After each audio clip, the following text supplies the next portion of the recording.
મથુરાની જેલમાં કૃષ્ણ પરમાત્માનો જન્મ થઈ ચૂક્યો છે અને નંદ બાવાના નૈહડે આવી ગયા. એ વાતની જાણ દેવોનો દેવ મહાદેવને ખબર પડી.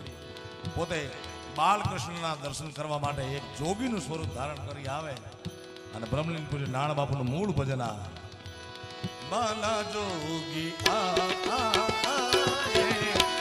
બાલા